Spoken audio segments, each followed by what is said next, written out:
You ever notice how when things get really, really bad, when a whole society is under a ton of stress, a very specific kind of story tends to pop up? It's weird because it doesn't matter where you are in the world, or even what century it is. The story is always surprisingly similar. It's this pattern, hiding in plain sight, and today, we're going to dig into it. See, this is a cycle that historians have watched play out for over 5,000 years, from ancient Mesopotamia all the way to Rome. It turns out that complex societies, for all their power and sophistication, are actually pretty fragile. They build these incredible, intricate systems, but eventually that very same complexity can become this, crushing weight. And when the leaders start to fail, when the institutions falter, trust just evaporates.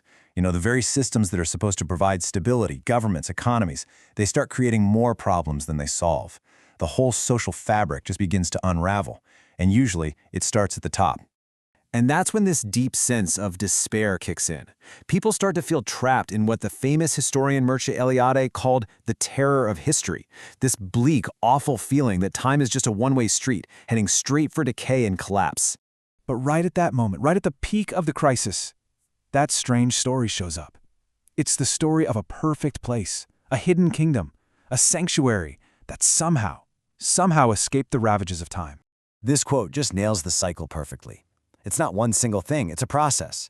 The people at the top extract more and more wealth, and then the system gets brittle, it gets hollowed out. And eventually, some external shock, a pandemic, a war, a climate event, comes along and delivers the final blow.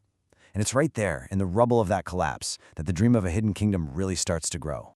And here it is. This is the question that changes everything. It reframes these myths. They stop being these nostalgic tales for a golden past and become something much more active, like a blueprint for a potential future.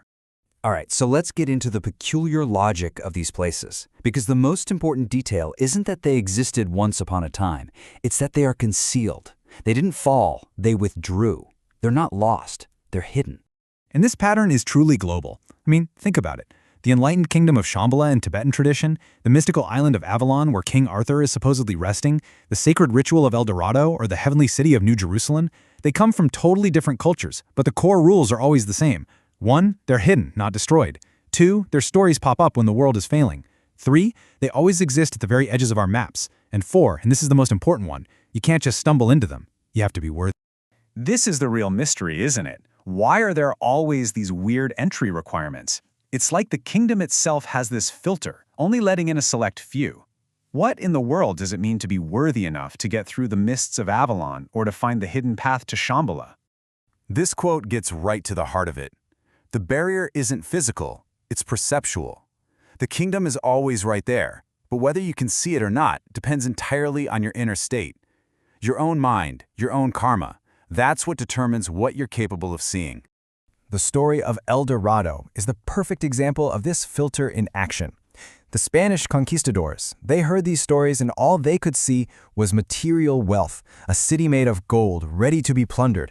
They completely missed the real meaning. A sacred ritual where a new chief, the gilded man, would cover himself in gold dust and make offerings to the gods in a lake. One group saw treasure, the other saw transformation. Same story, two totally different realities. So here's the crucial point. These stories, they aren't treasure maps. They're psychological. They're spiritual manuals. The worthiness you need to find the hidden kingdom isn't about strength or purity. It's the capacity to see the world differently, to see the divine nectar where everybody else just sees pus. Okay, so if these kingdoms are gated by our perception, what exactly are they a sanctuary from? Well, the answer lies in how traditional societies thought about time itself, which is pretty different from how we see it. Eliade's idea here is absolutely key. He said there are two kinds of time. First, there's profane time. And that's our everyday experience, right? The clock ticking, one event after another, moving in a straight line towards decay and, well, death. But then there's sacred time. That's the time of myth. It's cyclical, and you can re-enter it through ritual, allowing the world to be made new all over again. And traditional cultures really got this. They had all these rituals designed to periodically just hit pause on profane time and transport the entire community back to the sacred beginning. By reenacting the moment of creation, they could spiritually reboot their world and escape, even for just a little while, the inevitable decline of history. And that's exactly what a hidden kingdom is. It's a permanent sanctuary of sacred time. It's an entire realm that has been sealed off from the decay of the profane everyday world, preserving the perfect original blueprint of existence, just waiting for the outer world to be ready for it again. So this isn't just about societies.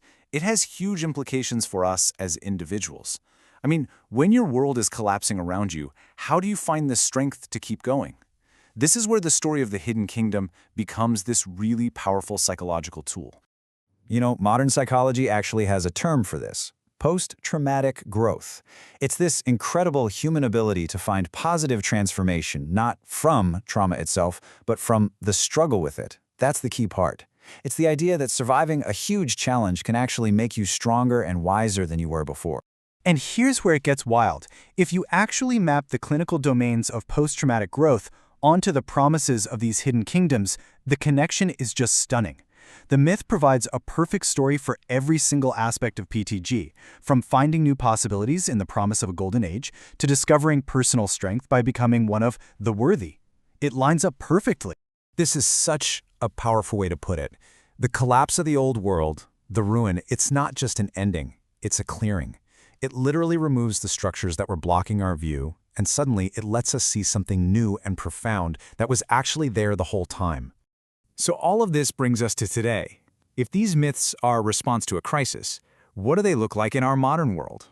An era that is defined by its own very unique set of anxieties. We face these challenges that some thinkers have called hyper-objects. Things like climate change or the global financial system. They're so huge, so distributed across the entire planet and through time, that they're almost impossible for our brains to fully wrap our heads around, let alone solve. And this is our modern problem. In the past, you could always imagine a hidden kingdom somewhere at the edge of the map, beyond the mountains or across the ocean. But today, our systems are global. There is no physical frontier left. There's no a way to retreat to anymore. So that leaves us with a final and pretty urgent question. If the hidden kingdom isn't a physical place we can run to, but a state of mind that we have to cultivate, where do we find it today? What are the stories we tell ourselves that act as a portal to active hope? And what kind of worthiness do we need to develop to even be able to see them?